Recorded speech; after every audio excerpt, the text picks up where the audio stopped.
Assalamualaikum warahmatullahi wabarakatuh. Selamat datang di channel Bayangan Tengah Malam.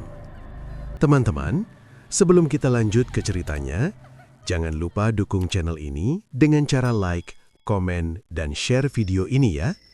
Dan pastinya, subscribe channel ini karena akan ada video baru setiap harinya yang siap menemani malam kalian.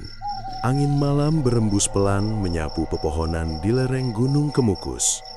Kabut turun perlahan, menutup jalan setapak yang licin oleh embun. Raka berdiri terpaku di bawah langit tanpa bintang, menatap cahaya temaram dari beberapa warung yang masih buka. Hatinya lebih gelap daripada malam itu. Utang menumpuk, usaha bangkrut, dan rumah kontrakan hampir disita. Penagih datang silih berganti. Siang tadi, seorang pria bertubuh besar menggedor pintu sambil berteriak, membuat anaknya menangis ketakutan. "Aku cuma minta waktu," ucap Raka waktu itu dengan suara bergetar. "Waktu tidak bisa bayar bunga," balas penagih dingin sebelum pergi. Ucapan itu terus terngiang di kepala. Raka merasa harga dirinya runtuh. Ia sudah mencoba segala cara, meminjam pada saudara, menjual motor, bahkan bekerja serabutan. Hasilnya tak cukup menutup lubang yang kian melebar. Sore sebelumnya, di sebuah warung kopi dekat pasar, ia mendengar percakapan dua lelaki tua. "Kemukus masih sama seperti dulu," bisik salah satu dari mereka. "Katanya sekarang ada jalan cepat, tanpa tumbal," sahut yang lain. Raka yang duduk tak jauh dari sana menajamkan pendengaran. Tanpa tumbal. Dua kata itu seperti secercah cahaya bagi orang yang hampir tenggelam. Malam ini, rasa nekat mengalahkan takut.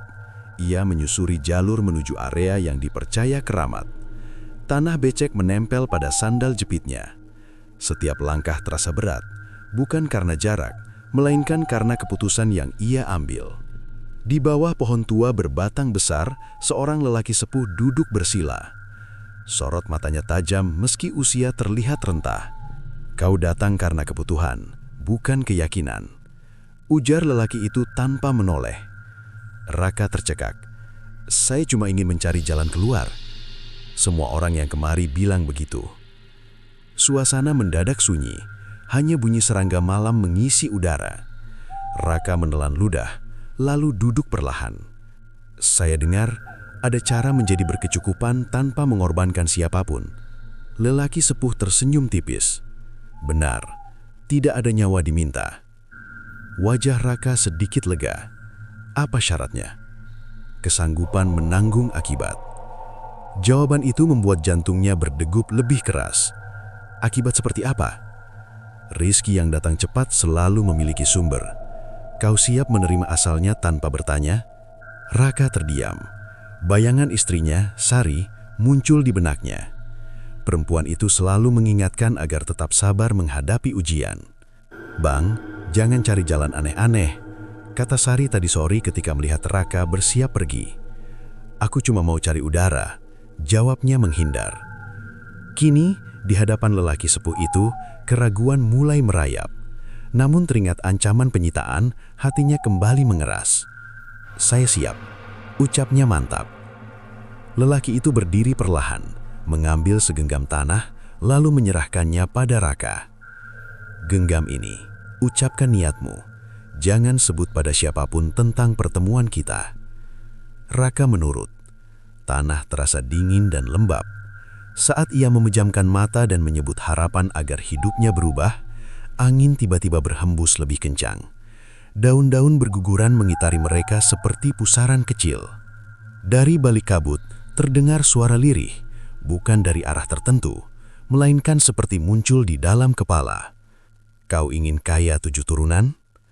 Raka membuka mata, nafasnya tercekak. "Siapa itu?" Lelaki sepuh tetap diam, seolah tidak mendengar apa-apun. Suara itu kembali terdengar, kali ini lebih jelas. Tanpa tumbal, tanpa darah, hanya janji. Jantung Raka berdegup keras. Janji apa? Hening. Lalu bisikan terakhir terdengar pelan namun tegas. "Jangan pernah menolak apa yang kami kirim." Angin mendadak berhenti, kabut menipis, Lelaki sepuh menatap Raka dengan ekspresi sulit ditebak. "Perjanjian sudah dimulai," katanya, singkat. Raka menoleh ke sekeliling, mencari sumber suara tadi, tetapi tak menemukan siapapun. Tangan yang menggenggam tanah mulai terasa hangat, hampir panas. "Apa yang terjadi barusan?" tanyanya gemetar. "Kau akan tahu saat Rizky itu datang," jawab lelaki sepuh. Raka berdiri dengan langkah goyah. Di satu sisi, ada rasa takut yang sulit dijelaskan. Di sisi lain, muncul keyakinan aneh bahwa hidupnya akan berubah mulai esok hari. Saat ia berjalan menuruni lereng, terdengar samar bunyi gamelan dari kejauhan, padahal tak ada hajatan di sekitar sana. Suara itu mengikutinya hingga ia mencapai jalan utama. Ia tidak sadar, di balik pohon tua tempat ia duduk tadi, bayangan tinggi kurus berdiri mengawasi, dengan mata merah redup menatap punggungnya yang semakin menjauh. Malam itu, keputusan telah diambil, dan sesuatu di lereng Gunung Kemukus telah menerima kedatangannya. Pagi setelah kunjungan ke lereng Gunung Kemukus, Raka terbangun dengan kepala berat. Bukan pusing biasa, melainkan seperti ada tekanan halus di pelipisnya. Cahaya matahari masuk lewat celah jendela kontrakan sempitnya. Sari sudah lebih dulu bangun, menanak nasi dengan wajah muram. "Kamu pulang larut sekali," ucap istrinya tanpa menoleh. Raka duduk di tepi kasur. "Cuma ngobrol sama orang." "Orang mana?" Ia terdiam sejenak. Bayangan lelaki sepuh dan bisikan semalam melintas cepat. Ada dorongan kuat untuk menceritakan semuanya, tetapi tenggorokannya terasa keluh, seolah ada sesuatu yang menahan kata-kata keluar. "Kenalan lama," jawabnya singkat. Sari menghentikan gerakan tangannya. "Abang jangan sembunyi, aku takut kalau kamu ambil jalan salah."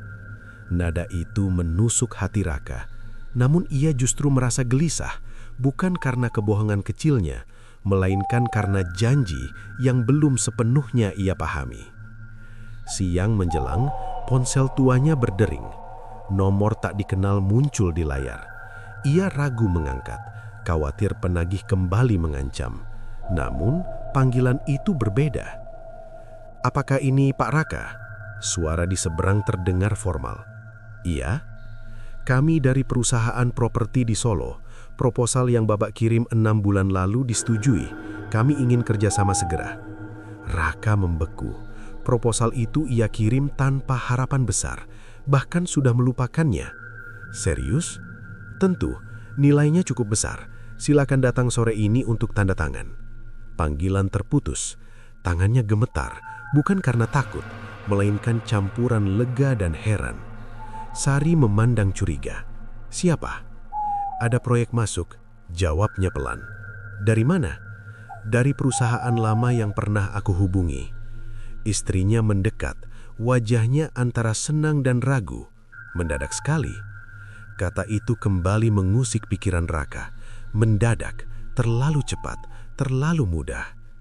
Sore hari, ia berangkat ke Solo. Kantor perusahaan tampak megah. Proses penandatanganan berlangsung lancar tanpa negosiasi rumit.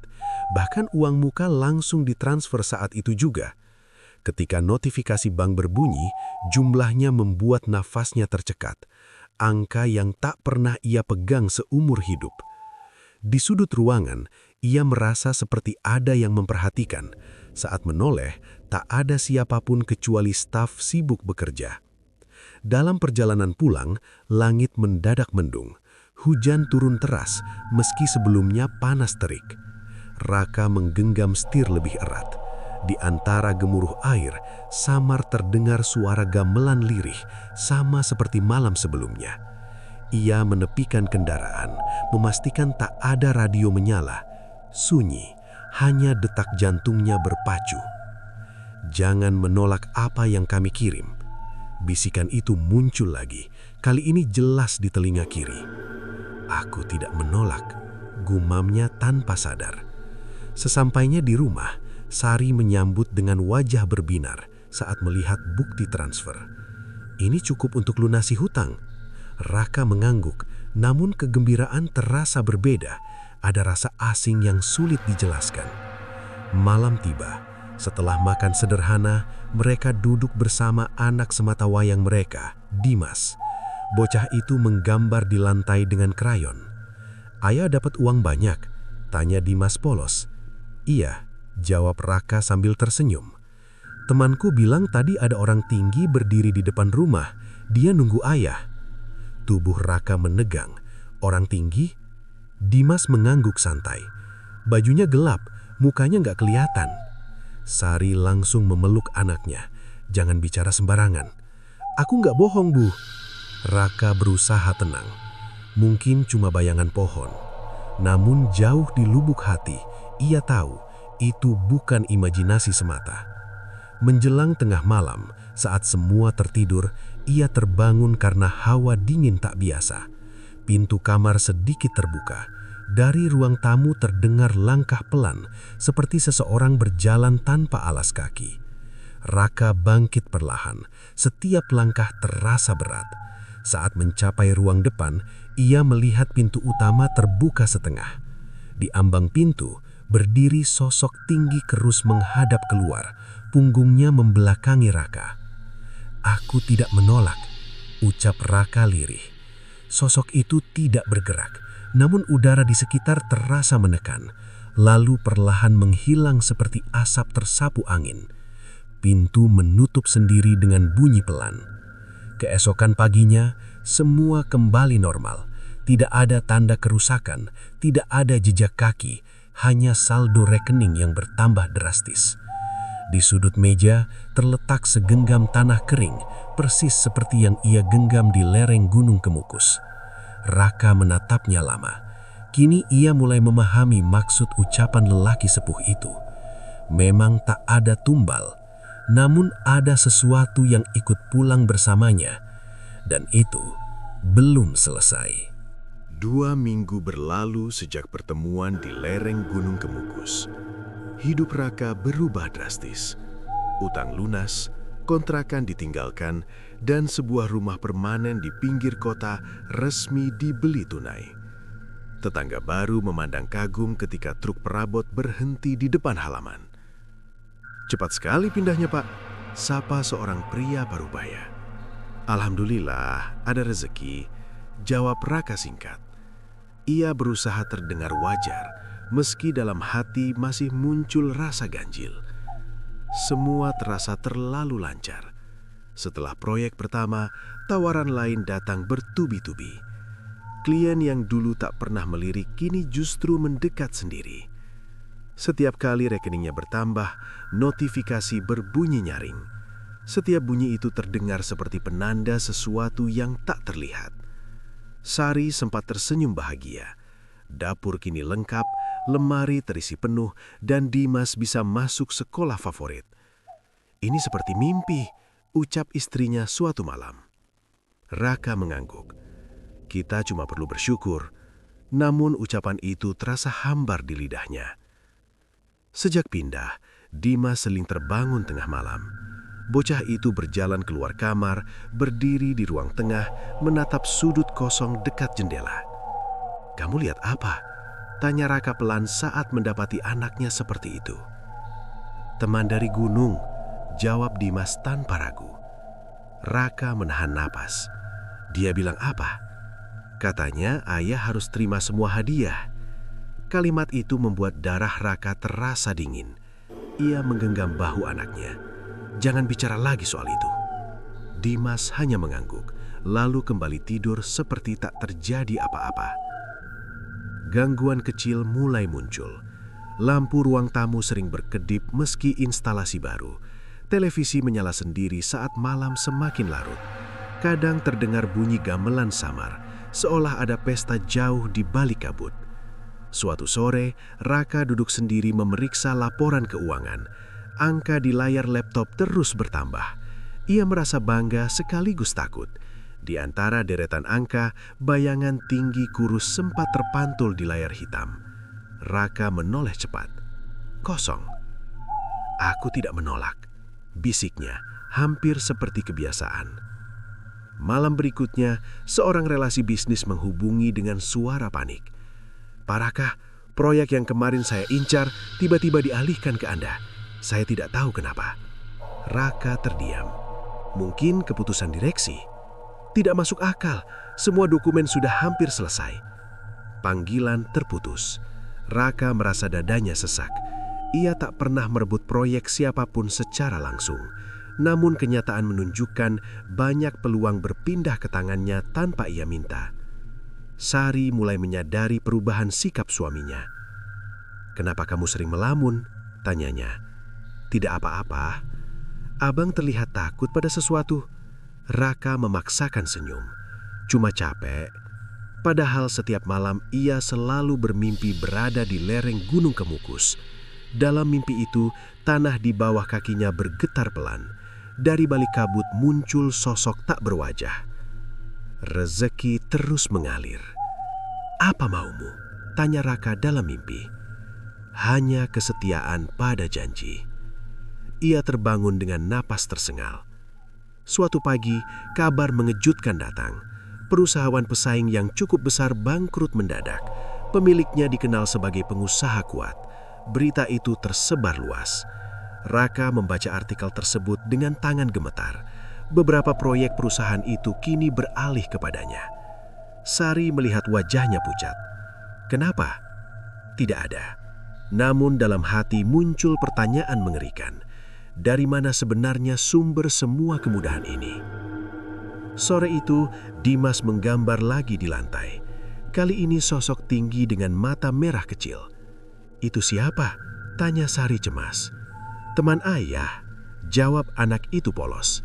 Raka merampas kertas tersebut tanpa sadar, lalu meremasnya. "Sudah, jangan gambar aneh." Dimas terdiam, hampir menangis. Malam semakin sunyi. Saat semua terlelap, Raka duduk sendirian di ruang tengah. Ia menatap halaman melalui kaca besar. Kabut tipis terlihat turun perlahan meski kota jarang berkabut. Di bawah lampu taman berdiri bayangan tinggi kurus tak bergerak. Raka tidak berteriak, tidak pula mendekat. Ia hanya menatap balik dengan perasaan campur aduk antara takut dan pasrah. Ponselnya berbunyi lagi. Notifikasi transfer masuk dengan jumlah jauh lebih besar dari sebelumnya. Di saat yang sama, dari luar terdengar bunyi gamelan semakin jelas, seperti perayaan tak terlihat. Raka menutup mata sejenak.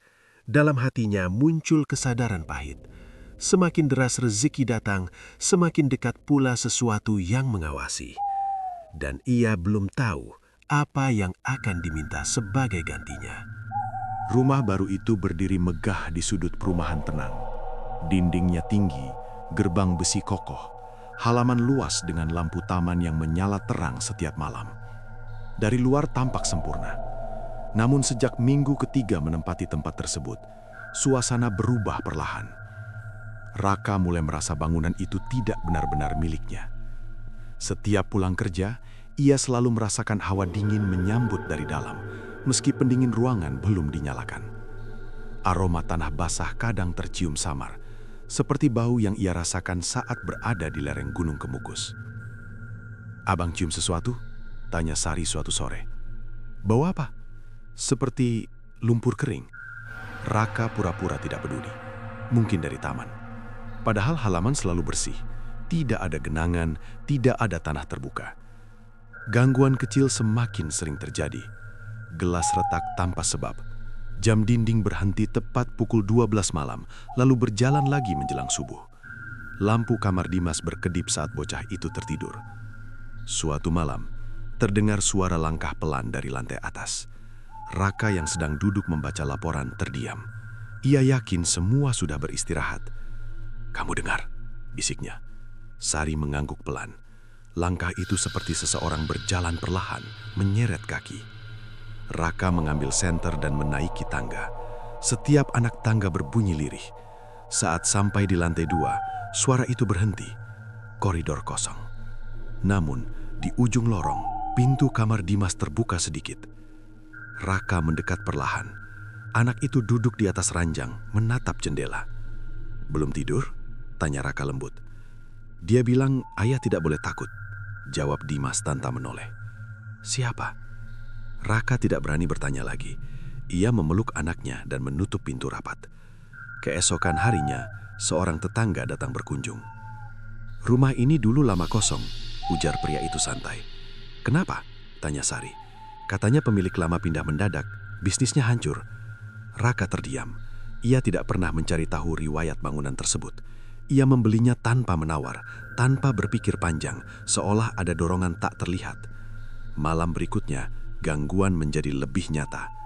Saat Raka berdiri di depan cermin kamar mandi, ia melihat bayangan sendiri tampak sedikit terlambat bergerak.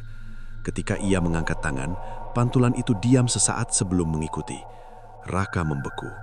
Perlahan, di belakang pantulannya, muncul sosok tinggi kurus berdiri sangat dekat. Ia menoleh cepat. Kosong. Saat kembali menatap cermin, bayangan itu sudah hilang.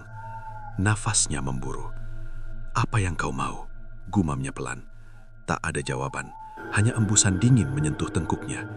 Sari mulai kehilangan kesabaran. "Sejak pindah, kamu berubah," katanya suatu malam. "Apa maksudmu? Kamu sering bicara sendiri, matamu kosong." "Aku cuma banyak pikiran. Kalau ini ada hubungannya dengan tempat yang kamu datangi waktu itu, jujurlah." Raka menatap wajah istrinya lama. Ia ingin bercerita, ingin mengakhiri beban di dada. Namun setiap kali mencoba, tenggorokannya terasa tercekak. Janji itu seperti mengikat lidahnya. "Aku tidak melakukan hal aneh," ucapnya akhirnya. Sari tidak terlihat puas, tetapi memilih diam. Beberapa hari kemudian, kejadian mengejutkan terjadi. Saat makan malam, lampu ruang makan padam tiba-tiba. Rumah gelap gulita. Dimas menjerit kecil. Di tengah kegelapan, terdengar suara gamelan sangat jelas, seperti dimainkan tepat di ruang tengah. Raka berdiri cepat. "Tetap di sini." Ia meraba dinding mencari saklar cadangan. Sebelum tangannya menyentuh apapun, lampu menyala kembali. Meja makan tetap utuh, tidak ada sumber suara. Namun, di lantai, tepat di bawah kursinya, terdapat segenggam tanah kering membentuk lingkaran kecil. Sari melihatnya dengan wajah pucat. "Itu apa?" Raka tidak menjawab. Malam semakin larut, tetapi tidak ada yang bisa tidur nyenyak. Dari kamar, Raka memandangi halaman melalui jendela. Kabut tipis turun lagi, padahal cuaca cerah sepanjang hari. Di dekat gerbang, sosok tinggi kurus berdiri diam menghadap rumah. Tidak lagi sekedar bayangan di cermin, kini ia tampak jelas, meski wajahnya tetap gelap tanpa rupa. Raka tidak menutup tirai. Ia sadar satu hal yang tak bisa dihindari. Yang datang bersamanya dari lereng Gunung Kemukus bukan sekedar rezeki, melainkan penghuni baru. Dan rumah itu tak lagi terasa hangat. Sejak malam ketika sosok tinggi terlihat jelas di halaman, Raka tidak lagi merasakan ketenangan. Setiap sudut rumah terasa seperti memiliki mata yang mengawasi. Ia mulai sulit berkonsentrasi pada pekerjaan. Angka-angka di layar terlihat kabur, sementara suara gamelan samar kerap muncul tanpa pola. Suatu dini hari, mimpi aneh kembali datang. Ia berdiri di lereng Gunung Kemukus. Kabut jauh lebih tebal dibanding sebelumnya. Tanah di bawah telapak kakinya lembek, seperti baru digali. Di depannya berdiri lelaki sepuh yang dulu ditemuinya. "Kau sudah menikmati hasilnya," ujar pria itu datar. "Aku tidak tahu ini akan seperti ini," jawab Raka dengan suara bergetar. "Semua sudah dijelaskan. Aku tidak diberi pilihan lain." Lelaki sepuh tersenyum tipis. "Pilihan selalu ada. Kau hanya menutup mata." Tiba-tiba, tanah di sekitar mereka bergerak. Dari dalam muncul tangan-tangan hitam berusaha meraih kaki Raka. Ia berusaha melangkah mundur, namun kakinya terbenam lebih dalam. "Berhenti!" teriaknya. Dari balik kabut, suara berat yang pernah ia dengar kembali menggema. "Kaya 7 turunan, ingat itu." Raka terbangun dengan napas terengah, keringat membasahi bantal. Jam dinding menunjukkan pukul 2 tepat. Di sampingnya, Sari tertidur gelisah.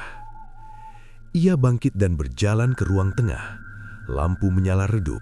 Di atas meja terdapat segenggam tanah lagi, kali ini membentuk garis panjang menuju pintu depan. Raka mengikuti jejak itu dengan langkah pelan. Pintu utama terbuka sedikit, padahal sebelumnya ia sudah menguncinya rapat. Di luar, angin berembus tanpa suara daun bergesek. Udara terasa berat. "Apalagi yang kau inginkan?" bisiknya lirih. Tak ada jawaban, namun dari sudut halaman, sosok tinggi berdiri, tidak lagi jauh dari gerbang, melainkan dekat teras. Raka memberanikan diri melangkah turun. "Aku mau hentikan ini," ucapnya pelan. Angin mendadak berhenti. Sosok itu sedikit condong ke depan, seakan mendengarkan. "Ambil kembali semua yang kau beri," lanjut Raka. Suara berat terdengar jelas di sekelilingnya. Perjanjian tidak mengenal mundur. Raka menggenggam tangan hingga kuku menekan kulit. "Aku tidak peduli uangnya. Bukan tentang harta, ini tentang aliran." Kalimat itu membuatnya bingung. Aliran apa? Rezeki tidak diciptakan, hanya dipindahkan. Jantungnya berdegup keras. Dari siapa? Hening beberapa detik yang terasa panjang. Dari mereka yang waktunya habis. Raka mundur selangkah. Ingatannya melayang pada kabar bangkrutnya pesaing, pada kecelakaan mendadak seorang relasi, pada proyek yang berpindah tanpa alasan jelas. "Tidak, itu kebetulan," gumamnya. Sosok tersebut tidak menjawab lagi, perlahan memudar bersama kabut tipis yang menyelimuti halaman. Keesokan paginya, berita mengejutkan muncul di layar televisi. Seorang pengusaha besar meninggal akibat serangan jantung mendadak. Perusahaannya yang sebelumnya stabil mengalami penurunan drastis dalam seminggu terakhir. Nama itu dikenal Raka. Salah satu proyek yang kini ia tangani dulunya milik orang tersebut. Remote televisi jatuh dari tangannya. Sari yang melihat reaksi suaminya mendekat. "Kenapa?" Raka menelan ludah. "Tidak apa-apa. Abang tidak bisa terus seperti ini. Kalau ada sesuatu, katakan." Ia memandang wajah istrinya lama. Ada rasa bersalah yang sulit dijelaskan. Namun ketika mencoba membuka mulut, tenggorokannya kembali terasa kaku, seakan ada yang menekan dari dalam. "Aku cuma lelah," ucapnya akhirnya. Malam itu, Dimas kembali berbicara dalam tidurnya. "Jangan marah sama ayah," gumam bocah itu pelan. "Siapa yang marah?" tanya Sari cemas. "Yang tinggi itu." Raka memejamkan mata kuat-kuat. Ia mulai memahami bahwa janji di lereng bukan sekedar kesepakatan singkat. Ada aliran tak terlihat yang bekerja, menggeser keberuntungan dari satu tangan ke tangan lain. Dan ia berada di ujung penerima. Menjelang subuh, saat cahaya pertama muncul, Raka berdiri di depan cermin ruang tamu. Pantulannya tampak pucak. "Aku ingin membatalkan," bisiknya sekali lagi. Pantulan itu tersenyum tipis, padahal ia tidak merasa tersenyum. Di belakang bayangan tersebut, sosok tinggi berdiri sangat dekat. Suara berat kembali terdengar, lebih jelas dari sebelumnya. "Janji telah mengikat garis keturunanmu." Raka membeku. Untuk pertama kalinya, ia sadar bahwa yang terancam bukan hanya dirinya, dan penyesalan datang terlambat. Ucapan itu terus terngiang di kepala Raka. Janji telah mengikat garis keturunanmu. Sejak saat itu, ketakutan berubah bentuk. Bukan lagi soal bayangan di halaman atau suara gamelan malam hari. Kini yang membuat dadanya sesak adalah bayangan masa depan anaknya. Beberapa hari setelah peringatan tersebut, kabar buruk datang dari kampung. Kakak sepupunya mengalami kecelakaan motor tanpa sebab jelas. Kondisinya kritis. Sari menerima telepon dengan wajah pucat. "Mas Ardi masuk rumah sakit. Katanya rem motornya tiba-tiba blong. Raka terdiam. Ardi bukan orang sembarangan. Ia dikenal hati-hati, tidak pernah ugal-ugalan di jalan. "Kita jenguk besok," ucap Raka pelan. Namun malam itu, sebelum berangkat, berita lain muncul. Ardi meninggal menjelang subuh. Raka menatap layar ponsel tanpa suara. Beberapa bulan terakhir, Ardi memang sedang merintis usaha yang mulai berkembang. Bahkan sempat bercanda ingin menyaingi bisnis Raka. Kebetulan, gumamnya mencoba meyakinkan diri. Namun hati kecilnya menolak percaya. Belum seminggu berlalu, pamannya mendadak sakit keras.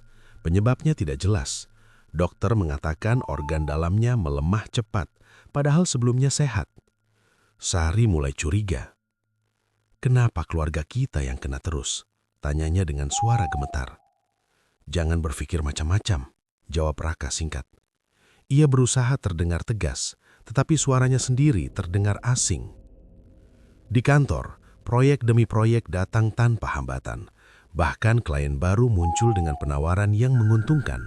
Tidak ada pesaing berarti, seolah jalan di depannya dibersihkan satu persatu. Suatu sore, saat Raka menandatangani kontrak besar, tangan kanannya mendadak terasa panas. Ia melihat sekilas kulitnya memerah seperti habis terkena api. "Pak, tidak apa-apa?" tanya staf.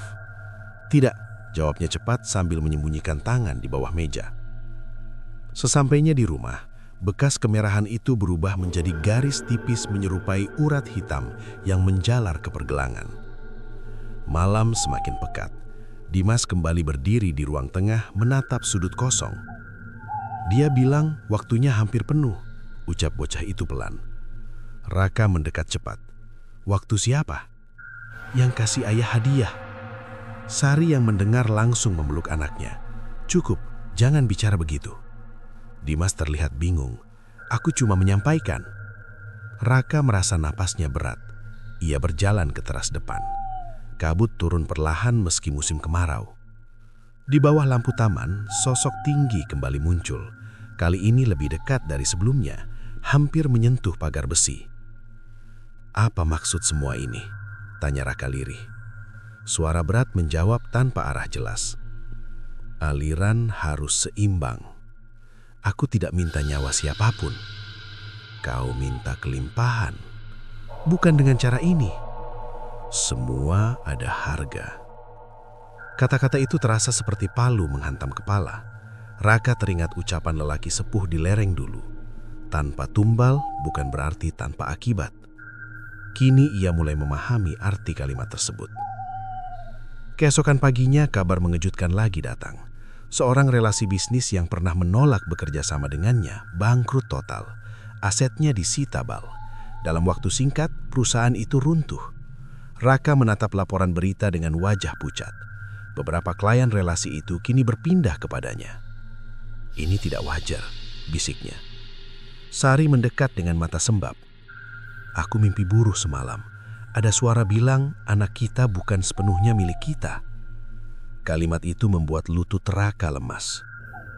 Malamnya ia kembali bermimpi berada di lereng Gunung Kemukus. Tanah terbuka lebar di depannya. Dari dalam muncul kitab tua berdebu. Halamannya terbuka sendiri. Di sana tertulis namanya dengan tinta merah pekat. Di bawahnya tercantum daftar garis keluarga hingga beberapa generasi ke depan. Beberapa nama memiliki tanda silang hitam. "Apa arti ini?" tanya Raka dalam mimpi. Suara berat menjawab singkat.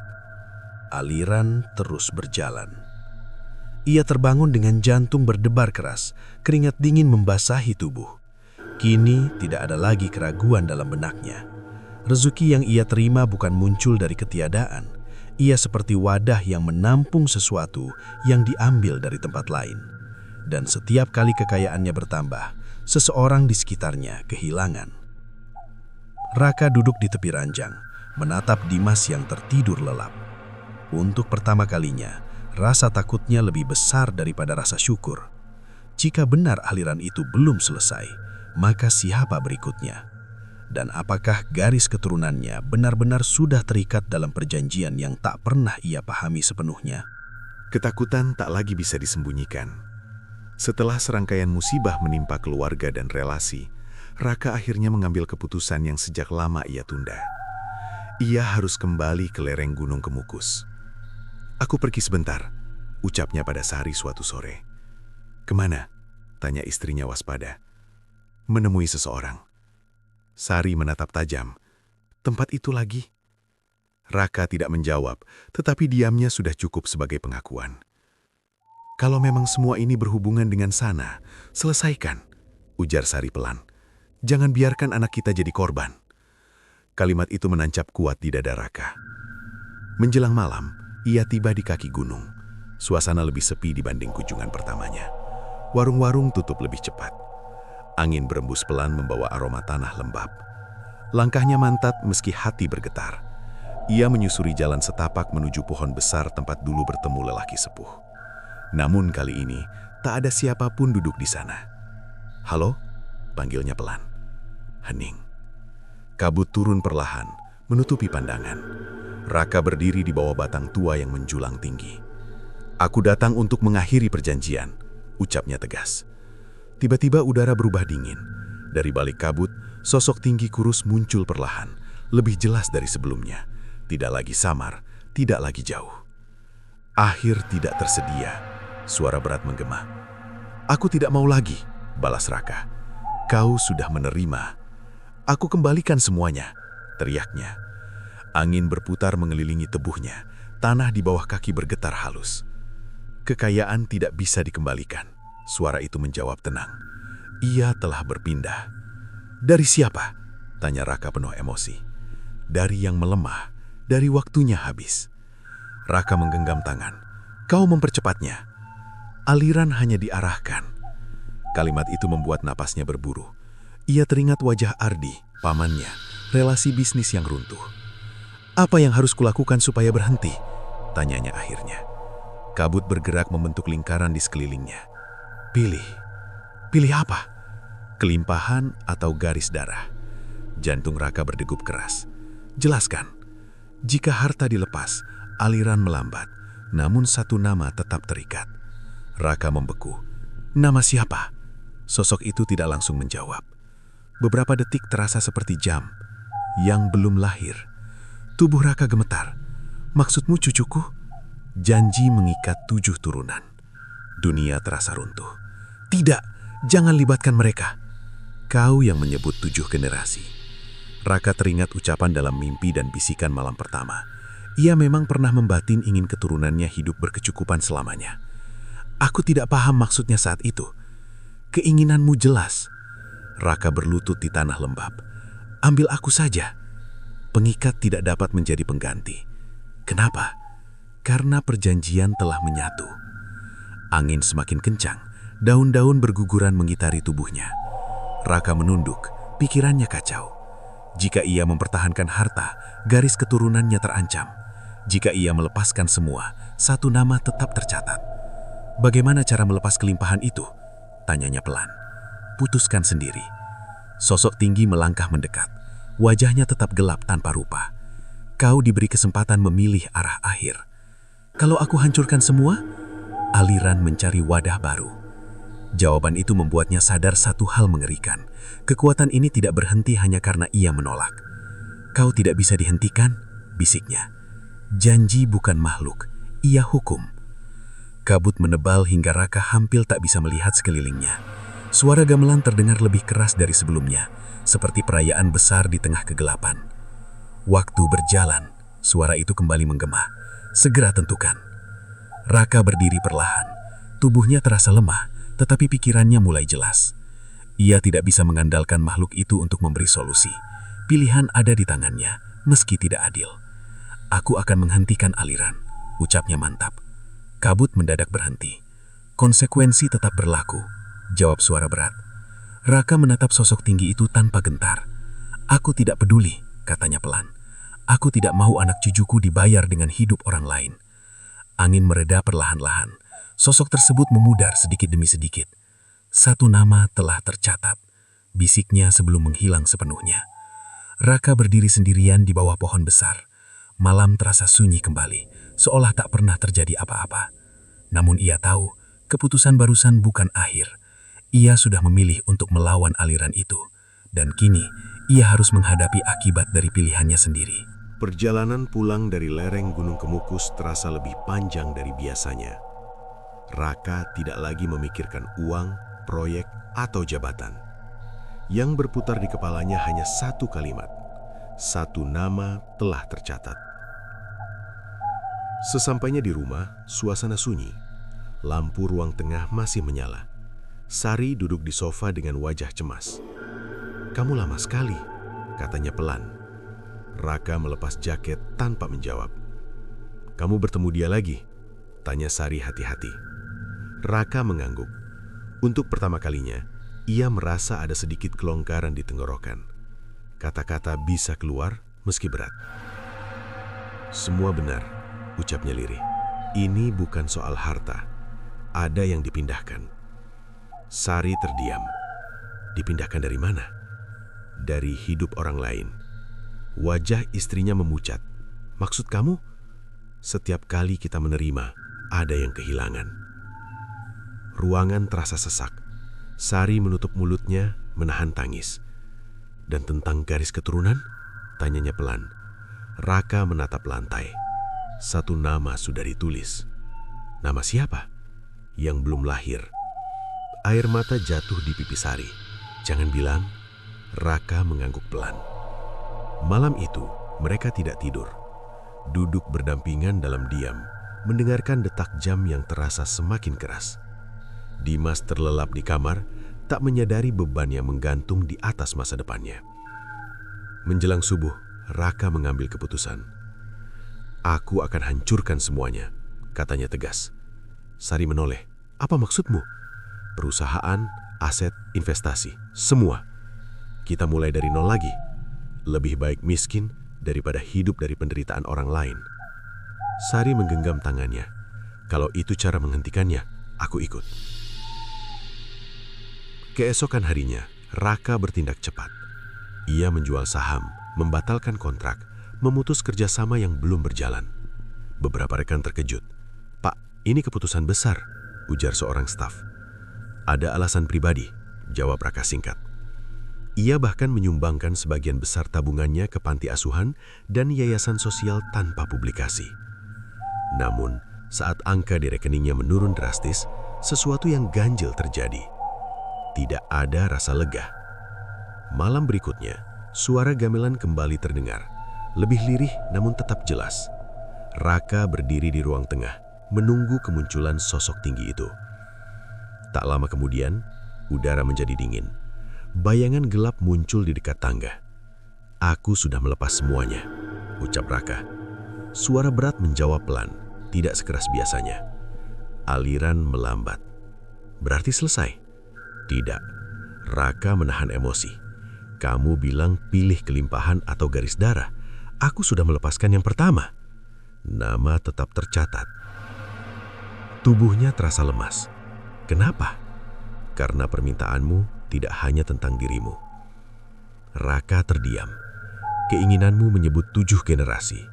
Kata-kata adalah pengikat."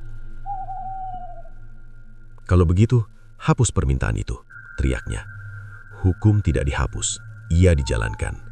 Sosok itu melangkah lebih dekat. Tidak ada wajah, hanya kegelapan pekat. Waktu belum tiba, namun nama itu akan dipanggil. Raka merasa dunia runtuh untuk kedua kalinya. "Siapa?" bisiknya hampir tak terdengar. Kabut tipis muncul di lantai, membentuk bayangan kecil seperti siluet anak. "Yang akan lahir dari darahmu." Bayangan itu perlahan menghilang. Sari yang menyaksikan dari ujung lorong gemetar. Apa yang dia bilang? Raka menutup wajahnya dengan kedua tangan. Belum selesai. Beberapa hari berlalu, kehidupan mereka kembali sederhana. Mobil dijual, rumah megah dilepas, dan mereka pindah ke tempat lebih kecil. Tetangga lama heran melihat perubahan drastis itu. Namun di balik kesederhanaan tersebut, bayangan ancaman tetap ada. Malam itu, Dimas mendekati ayahnya sambil memegang gambar. "Teman ayah bilang jangan takut," ucapnya polos. Raka menatap kertas itu. Gambar sosok tinggi berdiri di samping seorang anak kecil yang belum ia kenal. "Siapa ini?" tanya Raka pelan. "Katanya itu nanti." Nanti. Kata sederhana yang terasa seperti hukuman panjang. Raka memeluk anaknya erat. Ia sudah menghentikan aliran kekayaan. Ia sudah kembali miskin. Namun satu hal tetap menggantung di udara. Sebuah nama yang belum ada, tetapi sudah dicatat. Dan waktu terus berjalan mendekati hari ketika janji itu akan menagih bagiannya. Tahun-tahun berlalu setelah Raka melepas seluruh kekayaannya. Hidup kembali sederhana. Rumah kecil di pinggir kota menjadi tempat baru untuk memulai dari awal. Tidak ada lagi mobil mewah, tidak ada proyek besar, tidak ada aliran uang yang datang tanpa usaha. Raka bekerja sebagai kontraktor kecil, menerima proyek renovasi rumah dan perbaikan bangunan seadanya. Penghasilan cukup untuk makan dan sekolah Dimas, tidak lebih. Anehnya, sejak semua dilepaskan, gangguan gaib hampir tidak terasa. Tidak ada lagi suara gamelan setiap malam, tidak ada tanah misterius di lantai. Sosok tinggi itu tidak pernah muncul kembali. Namun ketenangan itu tidak pernah benar-benar utuh. Suatu malam, ketika duduk di teras bersama Sari, Raka berkata pelan, "Mungkin ini harga yang harus kita bayar." Sari menggenggam tangannya. "Selama anak kita selamat, aku tidak menyesal." Dimas tumbuh menjadi pemuda cerdas. Ia rajin belajar dan tidak pernah lagi berbicara tentang teman dari gunung, seolah semua kejadian masa kecilnya terkubur bersama waktu. 15 tahun kemudian, Dimas diterima di universitas ternama tanpa biaya karena beasiswa penuh. Prestasinya menonjol, banyak orang memujinya sebagai anak berbakat. Raka bangga, tetapi jauh di dalam hati ada bayangan lama yang belum benar-benar hilang. Suatu sore, Dimas pulang dengan wajah berseri. "Ayah, ada investor yang tertarik dengan aplikasiku," katanya bersemangat. "Aplikasi apa?" tanya Raka. "Platform konstruksi digital. Mereka mau danai besar." Raka terdiam. Bidang itu mirip dengan usaha lamanya dulu. "Bagaimana bisa secepat itu?" tanya Sari heran. Dimas tersenyum. "Aku juga tidak tahu. Mereka yang hubungi duluan." Kata-kata itu membuat jantung Raka berdegup tak nyaman. Beberapa bulan kemudian, perusahaan rintisan Dimas berkembang pesat. Nilainya melonjak drastis dalam waktu singkat. Media lokal meliput kisahnya sebagai pengusaha muda sukses. Malam harinya, Raka terbangun mendengar suara yang sangat ia kenal. Gamelan. Lirih, jauh, tetapi jelas. Ia duduk perlahan di tepi ranjang. Udara terasa dingin meski jendela tertutup rapat. Dari ruang tengah terdengar langkah pelan. Raka berjalan keluar. Di bawah cahaya lampu redup, ia melihat sesuatu di atas meja. Segenggam tanah kering. Tangannya gemetar. Suara berat yang lama menghilang kembali terdengar, lebih tenang dari sebelumnya. Aliran menemukan wadah baru. Raka menelan ludah. "Aku sudah menghentikannya." "Engkau melepas milikmu, namun janji tetap hidup. Jangan sentuh anakku." "Bukan dia." Nafas Raka tercekak. "Lalu siapa?" Hening beberapa detik. "Yang akan datang." Raka teringat ucapan bertahun-tahun lalu. Satu nama telah tercatat. Dimas belum menikah, belum memiliki anak, namun garis itu belum terputus. "Engkau tidak punya hak atas mereka," ucap Raka tegas. "Kau yang memberi hak itu." Bayangan tinggi perlahan muncul di sudut ruangan. Tidak menakutkan seperti dulu, tetapi tetap dingin. Kelimpahan 7 turunan tetap berjalan. "Dengan mengambil?" tanya Raka lirih. "Dengan memindahkan." Bayangan itu memudar perlahan bersama kabut tipis yang menyentuh lantai. Keesokan paginya, Dimas mengumumkan kabar lain. "Ayah, aku melamar Nadia. Dia hamil." Dunia terasa berhenti sesaat. Sari menutup mulut menahan haru. Raka tersenyum kaku, mencoba menyembunyikan gejolak di dada. Mereka bilang ini keberuntungan besar. Perusahaan juga makin naik. Investor luar negeri masuk. Raka memandang anaknya lama. Malam harinya, ia membuka lemari tua yang dibawanya sejak pindah dari rumah pertama setelah kaya. Di sudut terdalam, terbungkus kain lusuh, masih ada tanah dari lereng Gunung Kemukus yang tak pernah ia buang. Ia menggenggamnya perlahan. "Aku tidak akan biarkan sejarah terulang," bisiknya. Namun dari balik keheningan, suara itu terdengar lagi, sangat pelan namun jelas. "Sejak awal, kau meminta lebih dari cukup." Raka menutup mata. Di kamar sebelah, Dimas tertawa bersama calon istrinya melalui panggilan video, membicarakan masa depan cerah yang sudah menanti. Di luar rumah, kabut tipis turun perlahan. "Kaya 7 turunan." Kalimat itu bukan janji kebahagiaan, melainkan rantai panjang yang belum tentu bisa diputus.